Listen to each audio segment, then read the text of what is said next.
How did families prepare for winter in the Wild West? These methods still shock historians today. The light was changing over the prairies and forests of the American frontier. The days were getting shorter, the morning air was getting crisper, and the shadows from the tall pines were lengthening, covering the ground with coolness long before sunset.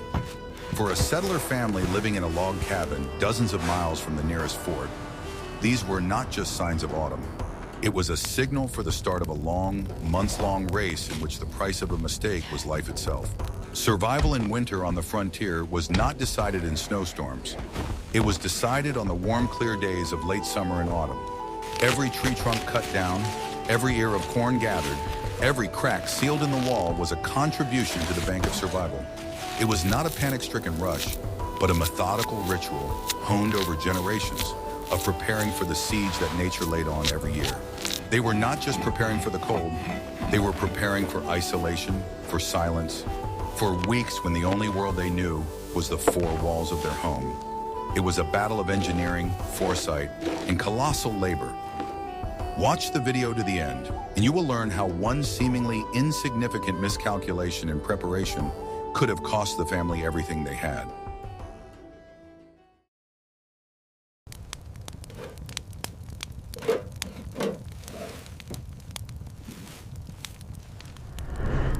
What if I told you that everything you know about surviving winter is based on modern conveniences? For a 19th century settler, winter was not just a season, it was a state of being that completely changed the rules of existence. Preparation for it did not begin with the first snow or even the first frost. It began when summer reached its peak, usually in August. The psychology of survival on the frontier was tied to this anticipation. It was a life of constantly watching the horizon and the calendar. Each family kept its own unwritten schedule based on experience and signs. They knew how much time they had left by the color of the leaves on the aspens, or by how early in the morning the dew fell. This mental calendar dictated everything. It turned warm, pleasant days into the most stressful time of the year.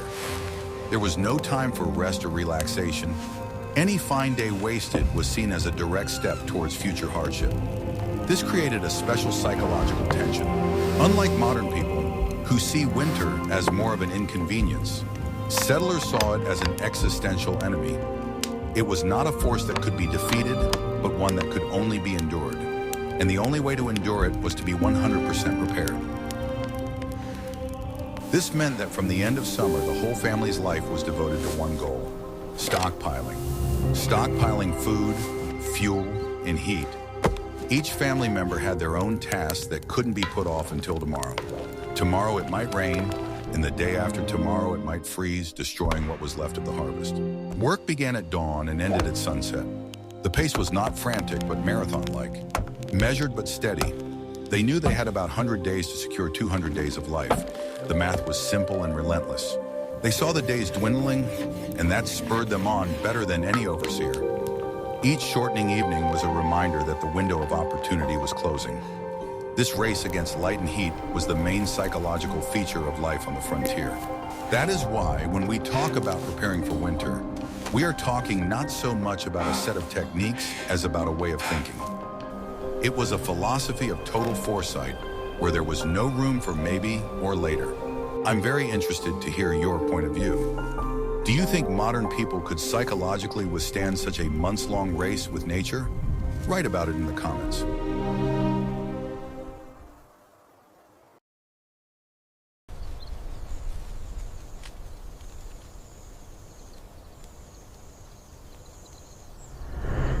I will reveal to you a secret that was more important than gold on the frontier. It was not a gun, a bullet, or a horse, but a bag of dried beans and a bundle of corn cobs. These simple things were the very essence of life itself. On the frontier, it wasn't the strongest who survived, but those who knew how to grow, dry, and store food. Gold did not save people from hunger, but beans did. The basis of everything was what a person was able to grow on their own piece of land, cleared of stones, stumps, and roots. The first step after the harvest was to gather every grain, not to lose a single crumb, and then to save everything until spring. Corn was the queen of the fields. It was planted first and harvested last. The cobs were not picked when green, but only when they were completely dry on the stalk and the husks rustled when touched. Then the grains rattled inside like tiny pebbles, a sign of readiness. The harvest was done by hand, often by entire families. It was endless work, day after day, row after row. By evening, their hands burned from the dry fibers, and their clothes smelled of the sweet dust of corn leaves. After harvesting, the second shift began, cleaning. In the evenings, families would sit at the doorstep or by the hearth, and the sound would spread throughout the room. The crackling of husks, the rustling of dry leaves, the soft tapping of cobs against wooden buckets. It took a long time to strip the leaves, but this was what saved the grain from rotting. The clean cobs were stacked in rows, sometimes sorted immediately. Small ones for feed, large ones for flour. Everyone knew their place in this process, and no one was in a hurry. When the cleaning was finished, the corn was tied into tight bundles and hung under awnings, in attics, or directly above the hearth, where warm smoke slowly drew out the moisture. In the huts, they hung from the ceiling like golden garlands, shimmering in the twilight. The air became sweet with the smell of dried grain. Only completely dried cobs could survive the winter without mold. This supply was literally life insurance. A few sacks determined the fate of the family. Later, the grain was husked, threshed by hand or with simple millstones. Corn flour was used to make porridge, flatbread, and soups, added to dough or eaten with beans. One cob yielded only a few spoonfuls of flour, but those spoonfuls meant warmth, strength, and a morning without hunger. Therefore, corn was treated with respect, almost as a sacred object. Beans and kidney beans were the second bastion of survival. They were left on the stems until they were completely dry. When the pods became brittle, the plants were cut down and carried to compacted ground or spread out tarpaulins. There the threshing began. The dry pods were beaten with sticks, and sometimes pitchforks. The air was filled with ringing and crackling, and the husks flew up in a dusty cloud. After that, the grain was winnowed, tossed on a shovel so that the wind would carry away everything light. It was almost a musical action. Each gust of wind decided how much food would remain in the bag. The clean beans were dried again in the sun or by the hearth until they began to rattle when shaken.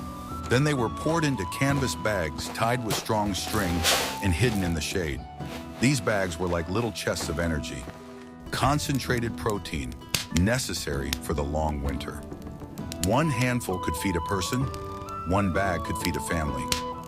They were guarded like gunpowder, from moisture, from rodents, from prying eyes. Pumpkins and squash occupied a special place. Their thick skin was a natural armor against time. They were not dried, salted, or hidden in pits. The main thing was not to damage the skin or break the stem. They had to be picked carefully, almost like eggs.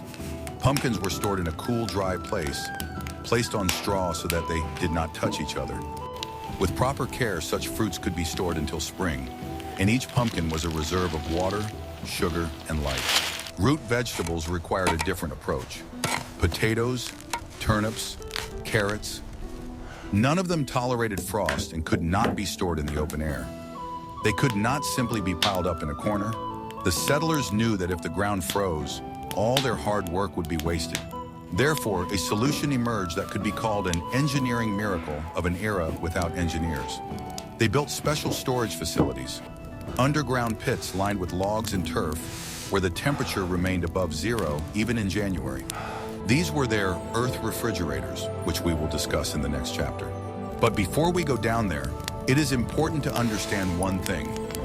All this work, harvesting, threshing, airing, sorting, was not just a craft, but a rhythm of survival. People knew that it was not weapons that saved them, but order, not strength, but attention. One poorly dried sack could rot and destroy months of labor. One forgotten crack in the roof could let in moisture, and the entire pantry would be ruined. Therefore, the harvest was treated as if it were alive. It was listened to, checked, touched, and cherished. Which of these methods seems the most labor-intensive to you? Where does physical work end and the art of survival begin? But remember, harvesting was only half the battle. The real test awaited underground. Are you ready to learn how the settlers built underground fortresses where grain slept under a layer of earth and the cold had no power?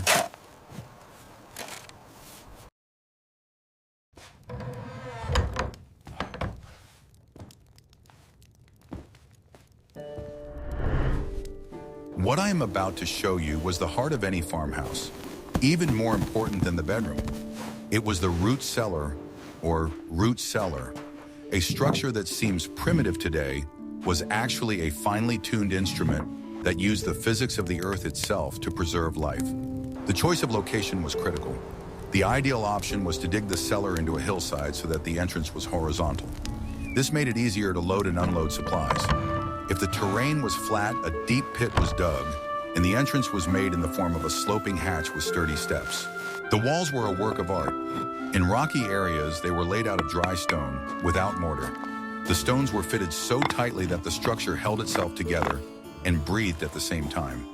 In wooded areas, the walls were covered with thick, tarred logs to prevent the earth from crumbling. The floor was always earthen. This was not a sign of poverty, but a key technology.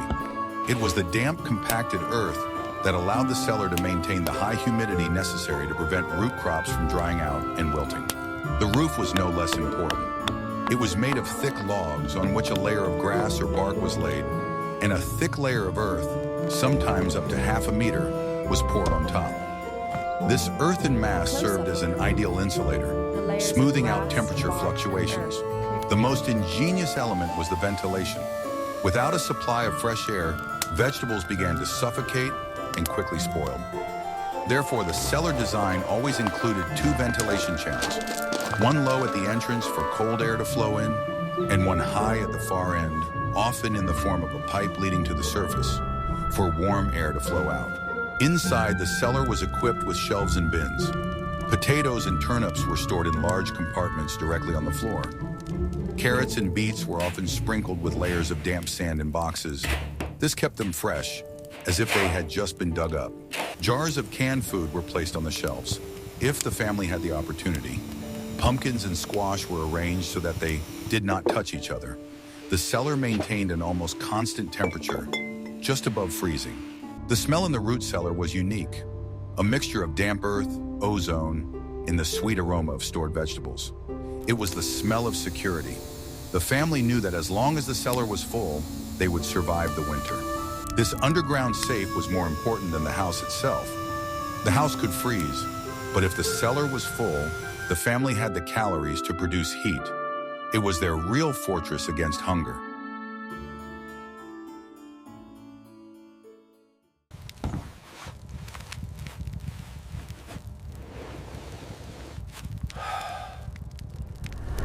Guess what was the settler's main enemy inside his own home?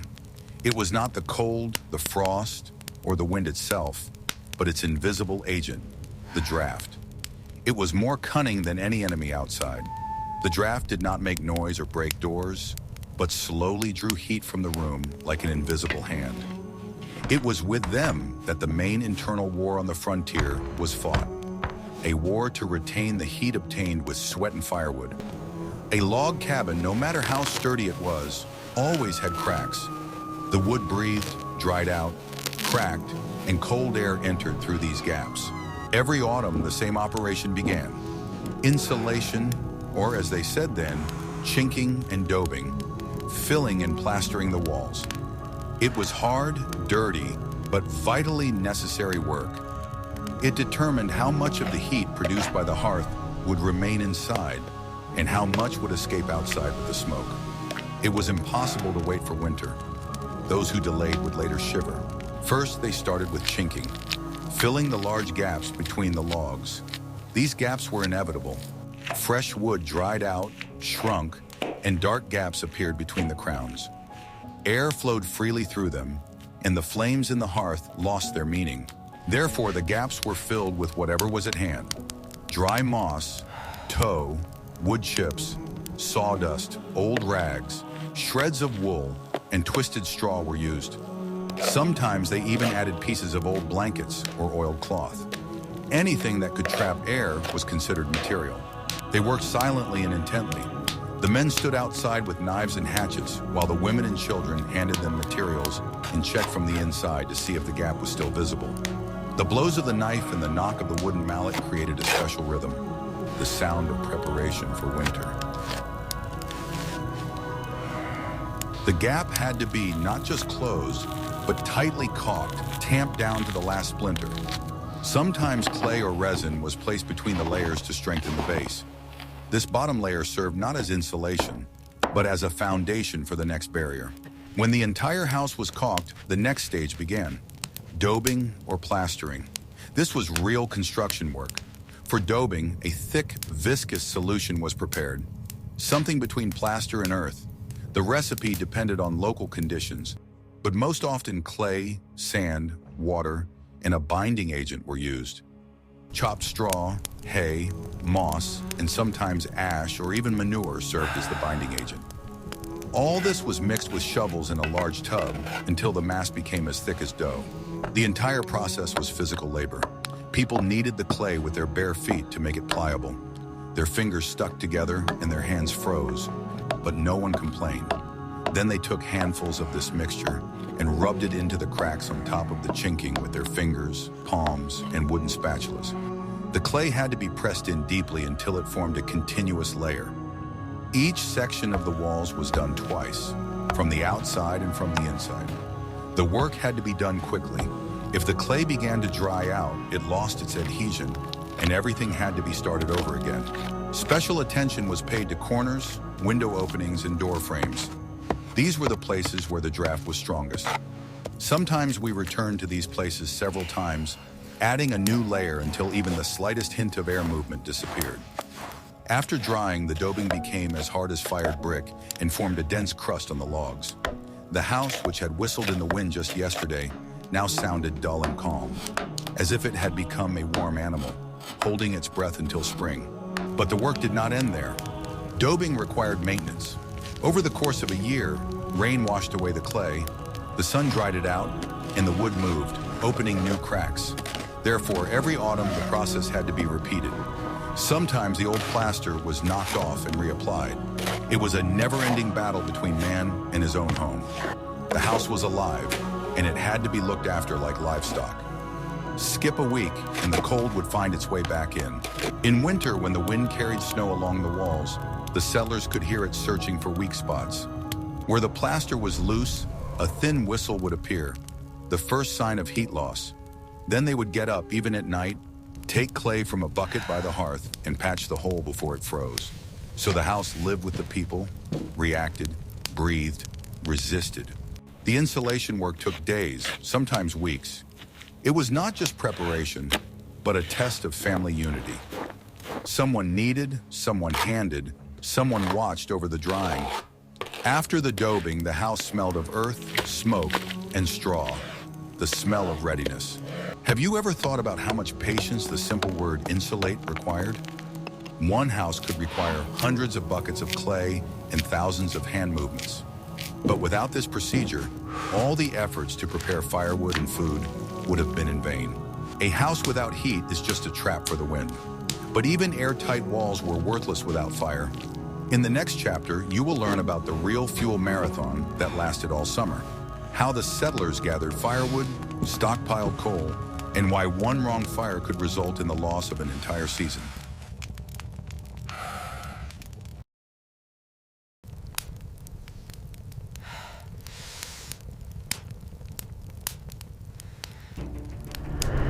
The hearth or stove was the heart of the hut, not metaphorically, but literally. Life depended on their heat. Without them, the house turned into a cold box where breath turned into steam and froze on the walls. In the harsh winter, the fire burned around the clock, and the flames could not be left unattended even for an hour. If the heat died down, the cold did not simply return.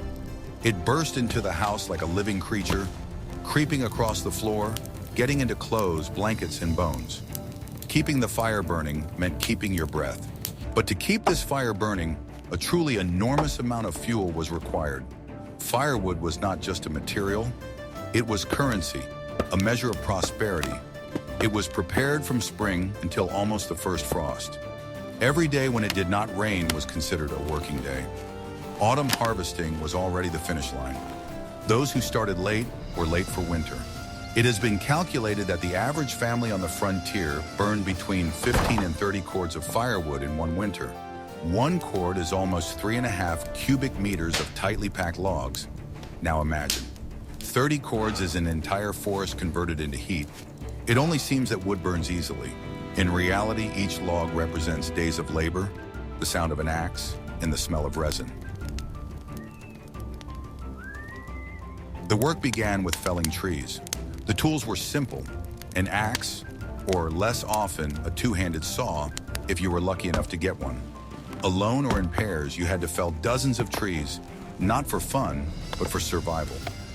The axe sang slowly and monotonously.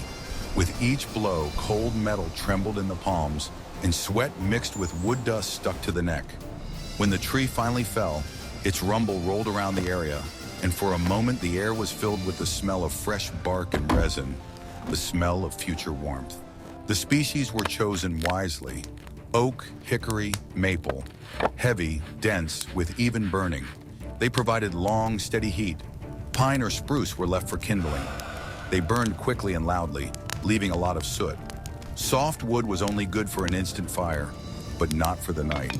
The wrong choice could cost you sleep, and sometimes your life. A smoky hut is almost as cold as a cold one. After felling came cross-cutting, sawing or chopping the trunks into pieces suitable for the hearth. It was hour after hour of monotonous work requiring tremendous endurance. The trunks had to be rolled, lifted, cleared, and chopped. Every blow reverberated in the shoulders. Every splinter flew into the face. But without this, it was impossible to move on to the next stage. When the logs were cut, they began to chop them. It was a special ritual of strength and rhythm. The log was placed on a block, a swing, a blow, and a crunch, as if dry ice was breaking. If the wood fell evenly, it meant that the axe was positioned correctly. By the end of the day, their hands were sore, but their eyes shone with confidence. The mountain of logs was already a piece of the coming winter. But all this would be in vain without drying. Wet wood burned poorly, gave off little heat, and choked with smoke. Therefore, fresh logs were not thrown into a pile, but stacked in wood piles. Entire architectural structures made of wood for wood. A properly built wood pile was a source of pride. It was built against the wall of the house where the sun shone longer and the wind blew freely. Sometimes logs or stones were placed under the logs to allow air to pass underneath. Drying took months. At first, the logs darkened, cracked, and resin appeared on them. Then they became light and ringing. An experienced person could determine their readiness by the sound. If you hit two logs together, wet ones moan dully, dry ones sing. By the end of autumn, the woodpile turned into a wall of fire frozen in wood. Sometimes it was taller than a person and stretched along the entire length of the hut. Passers-by could assess the house by its appearance. A neat, even woodpile meant that everything was in order. It was warm and the family was ready. A broken, crooked, sparse woodpile meant trouble and a cold future. A good woodpile smelled like summer. Wood dust, resin, dry air. In the frost, it sounded special, as if it were breathing. Each log stored the energy of the sun, gathered by the wind, rain, and human hands. When it was thrown into the hearth, the flames returned that energy, turning labor into warmth. But gathering firewood was not a one-time thing. It was a constant cycle, a test of character. From spring to autumn, felling, chopping, drying, stacking. Then winter, using it, cleaning the chimney, checking the supply. In the spring, it all started again. It was a fuel calendar that ruled the life of the family. Without this wall of firewood, no food or clothing could save you. A cellar full of supplies was useless without heat. Only warmth gave meaning to everything else. The woodpile became not just a supply, but a symbol of the boundary between man and wild nature. Behind the wall was life. Beyond it was wind, ice, and night.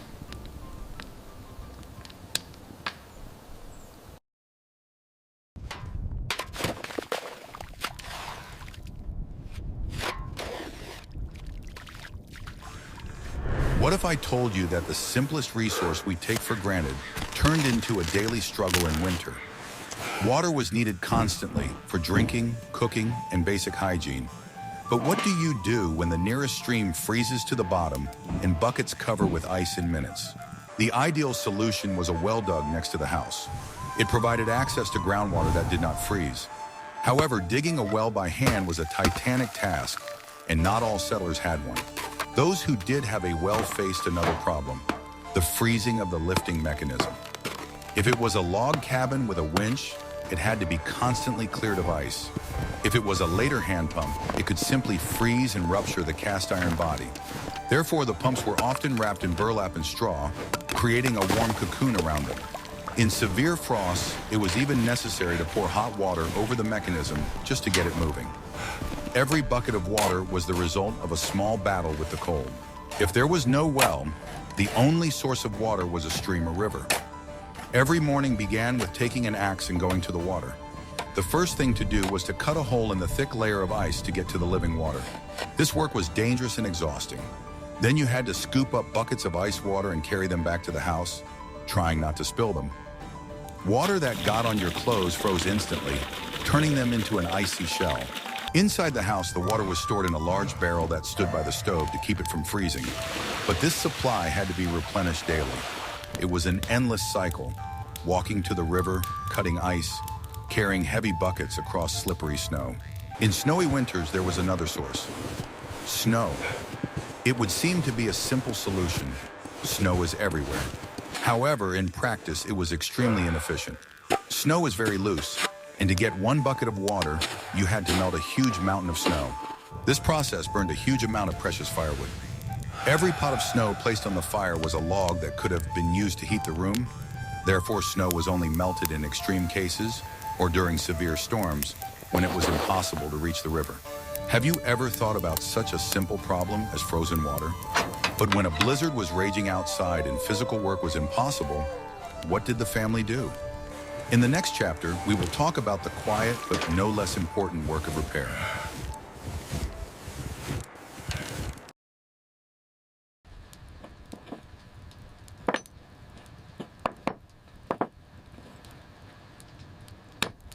Winter, for all its harshness, gave the settlers one valuable resource: time. When the fields were covered with snow and outdoor work was reduced to a minimum, it was time for repairs. This was a period when everything that had broken during the busy summer was repaired and equipment was prepared for the coming spring. The fire in the hearth provided not only warmth, but also enough light for painstaking work. The main focus was on tools: axes, wedges for splitting wood, hoe handles, pitchforks. All of these were subject to intense wear and tear. Winter was the time to make new handles. The settler took pre-cut and dried pieces of hard wood, ash or hickory, and spent hours carving them with a knife, shaping them to the desired form. A smooth, well-balanced handle was the key to efficient and safe work. Then the old cracked handle was removed from the axe and a new one was put in its place. It was precision work that required fitting and proper wedging so that the blade would sit dead center. The metal parts also required maintenance. The blades of axes, knives, chisels, and saws had to be sharpened. This process was done on a hand-operated whetstone. The monotonous rotation of the wheel and the sound of metal sliding across the abrasive were the usual background noise of a winter evening. Not only work tools were repaired, but also household items. A cracked chair leg, a wobbly table, a broken door latch. All of this was repaired in the warmth of the hut. Simple carpentry tools, glue made from bone remains, and wooden pins were used. Much attention was paid to repairing wooden barrels and tubs. Over the summer, they could dry out and their hoops would weaken. Barrels were critical for storing water, pickles, and flour. They were taken apart, cleaned, and tightly hooped again. Harnesses and leather goods were also repaired. Sturdy canvas bags and covers for carts were also repaired. Any tears or wear were carefully sewn up with thick wax thread using a large awl. This winter work was an investment in the future. When spring came and the new cycle of field work began, there would be no time for repairs. Every tool in good working order saved precious days in the spring.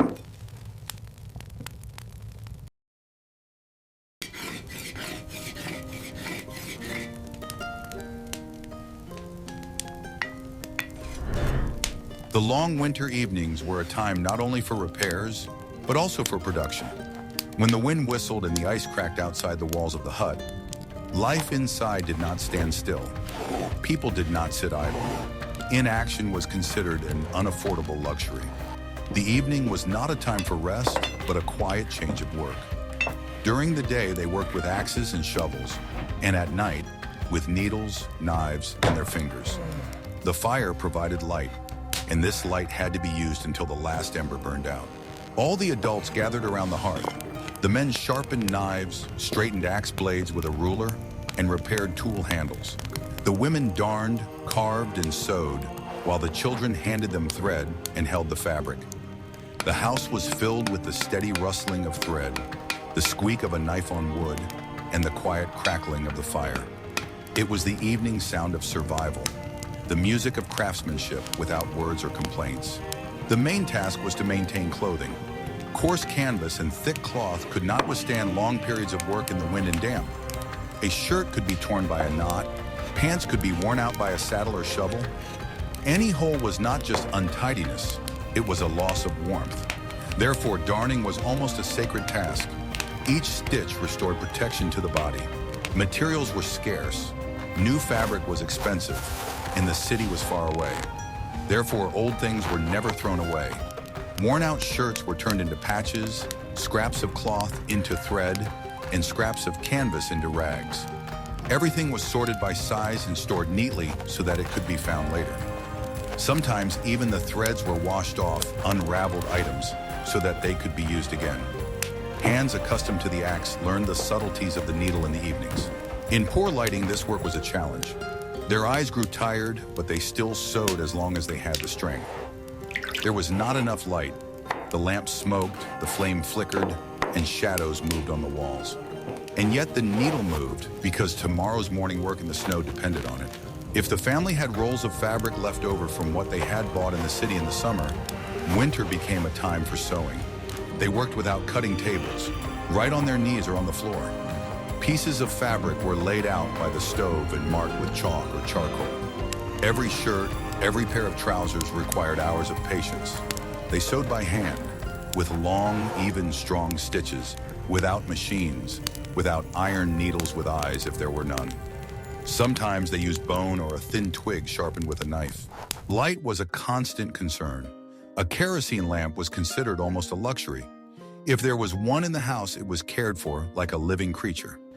Every morning, the glass was wiped clean of soot, and in the evening, the wick was trimmed. A tall wick gave a lot of light but burned fuel quickly. A low wick smoldered, leaving a smell of grease and smoke, and you always had to choose a little light now or a little warmth later. When the kerosene ran out, they returned to the old ways. A splinter, a tallow candle, smoldering coal in an iron bowl. There was just enough light to see their hands. This made the work slower, but also quieter. Life fell into the rhythm of the fire's breath. In addition to mending clothes, winter evenings were a time for woodworking. Men carved spoons, mugs, bowls, and scoops. They worked with knives and chisels, warming the wood with the heat of their palms. They chose soft woods, linden, birch, pine. Each type of wood had its own smell and its own melody under the blade. The rough blank gradually turned into the desired object, and the house was filled with the smell of fresh shavings.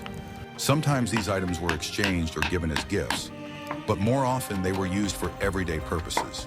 Basket weaving was another winter activity. Willow rods were harvested in advance in the fall, when the bark was still easy to remove. In winter, when the wood became flexible, the rods were steamed over a fire and weaving began. It was a slow-paced craft. The rhythmic movement of the hands, the soft crackling of the willow, the light smell of smoke and damp wood. Baskets were made in all sizes, for grain, for laundry, for gathering herbs in the spring. Even a child could help by handing out the rods and learning to feel the bend. All this work took place in one room. The house breathed with the people. In one corner they sewed, in another they planed, near the stove they dried the blanks, and closer to the wall stood the baskets. Sometimes the house became crowded, but no one complained. It was a workshop of survival. Everything happened to the sound of crackling wood, the warm breath of the stove, in the dim light where the light touched only hands and fabric. When the flames in the hearth died down, the work was over. The lamp was extinguished, the tools were put away in a box, and the needle was stuck into the edge of the fabric so as not to lose it. A thick silence fell over the house. People went to bed with the feeling that the day had not been wasted. Every stitch, every cut, every woven basket was a link in a chain of warmth, order, and survival.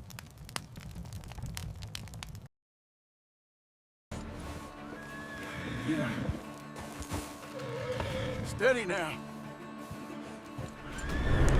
Not everything could be grown, found, or made by hand. There was a list of critically important goods that could only be bought. Once or twice a year, always before the onset of winter, a settler would set off on a long journey to the nearest general store or trading post. It was an expedition that could take several days. Traveling by wagon on bad roads was slow. The family saved up for this trip all year, trading surplus crops or furs for cash or credit. The main item on the shopping list was salt. Salt was a strategic resource. It was needed not only to flavor food, but also for preservation. Without salt, it was impossible to preserve many foods. It was bought in large bags or even barrels. The second item on the list was flour or grain. Even if a family grew their own corn, they often had to buy wheat flour for baking bread. It was purchased in huge canvas sacks weighing 50 or 100 pounds. Sugar, coffee, and tea were luxury items, but people tried to buy at least a small amount of them. During the dark, cold winter months, a hot, sweet drink was not only a source of calories, but also an important psychological comfort. Gunpowder and lead for bullets were absolutely essential. A rifle was a tool for protection, and in some cases, the only way to obtain fresh food. A supply of ammunition was a guarantee of safety. Kerosene for lamps was the only source of bright light. It was purchased in large tin cans. Without it, the family would be plunged into darkness immediately after sunset, making any evening work impossible. They also bought matches, soap, perhaps a roll of fabric, new needles and thread, nails and other metal items that could not be made locally. All these goods were carefully packed and carried home like treasure. Upon their return, these supplies were not simply dumped in a corner. They were given the driest and safest place in the hut. Flour was stored in wooden chests to protect it from moisture. Salt was kept in an airtight barrel. This strategic reserve was a bridge connecting the family to the outside world. It supplemented what the land provided and provided those elements of civilization without which survival would have been much more difficult.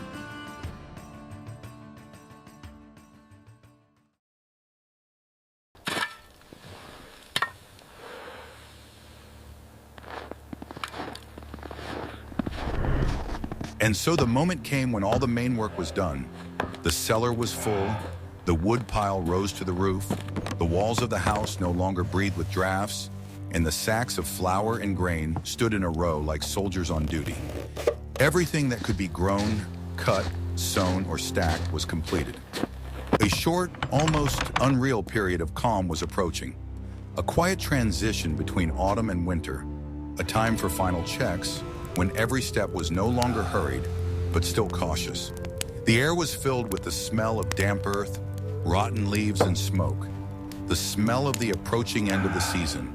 The first thing they did was tackle the chimney. Over the summer, it had collected everything the wind had brought. Dry leaves, dust, cobwebs. Sometimes birds built nests there, and if they weren't removed, smoke would enter the house in winter. A clogged chimney is not just bad draft, it is a fire hazard. Therefore, every year before the first snow, one of the men would climb onto the roof with a long pole, to which a bundle of branches or fir branches was tied with a rope. The knocking, rustling, flying flakes of soot, and smell of burning all meant that the house was ready to breathe again. When a steady stream of smoke came out of the chimney, you could breathe easy. Winter would accept the fire, not consume it. After the chimney, the roof was checked. It took the full brunt of the elements: rain, hail, snow, and ice. Every board, every shingle mattered. If water found its way inside somewhere, rot would appear in the attic within a week, and by spring there would be a leak that could ruin supplies and bedding. Therefore, the roof underwent a final inspection.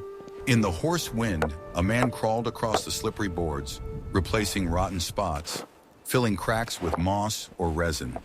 The work was completed in the evening, when the sky was already streaked with low-gray clouds.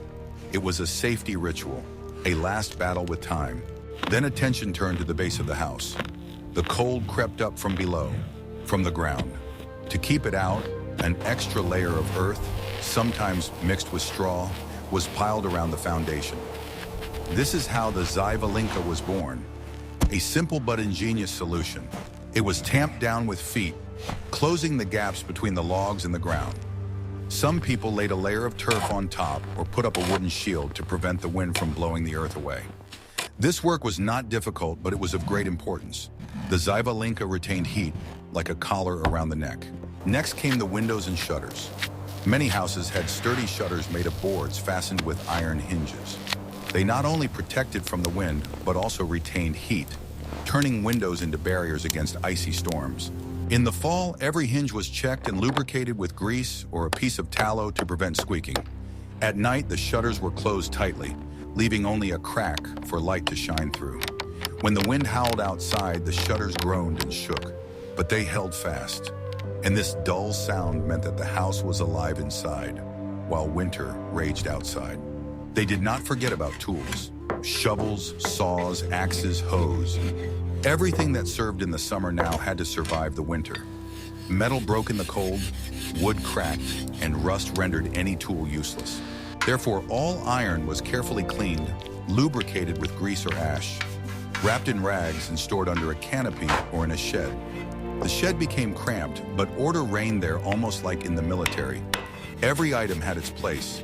In the spring, it had to be found exactly as it had been left. Inside the house, too, it was time for change. Life was reduced to one, the warmest room, the one with the hearth.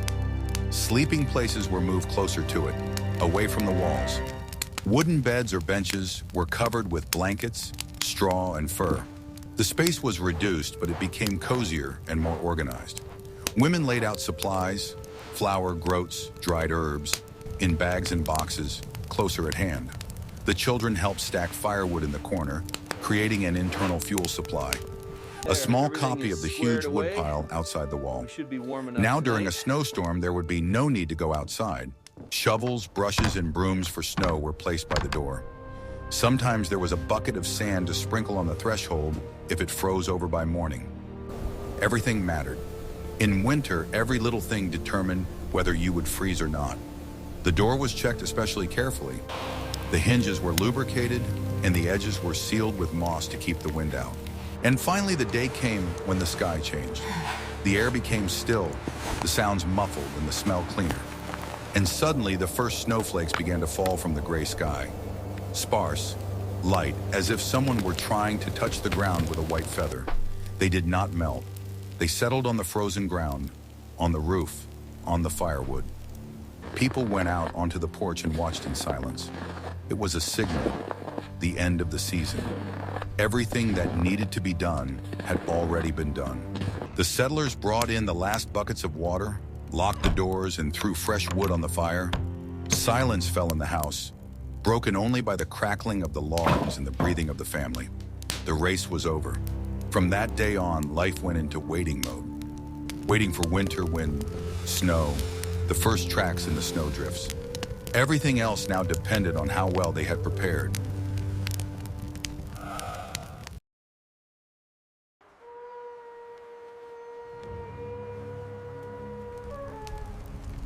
We can see that preparing for winter on the frontier was not just a set of routine tasks.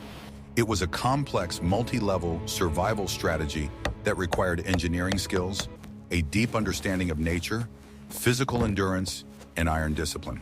Every element of this preparation, from the earthen floor in the cellar to the clay plaster on the walls, was the result of centuries of experience, paid for with countless mistakes and losses. The settlers did not fight winter. They learned to coexist with it, respecting its power and anticipating its every move. It was an annual test of their right to live on this land, and failure was not an option. The quiet, methodical work on warm autumn days was a real battle for survival that began long before the first frost. What other topics from the era of frontier exploration would you like us to cover? Perhaps the construction of log cabins themselves or life in remote trading posts. Suggest topics for future videos in the comments, and don't forget to subscribe to our channel so you don't miss new episodes.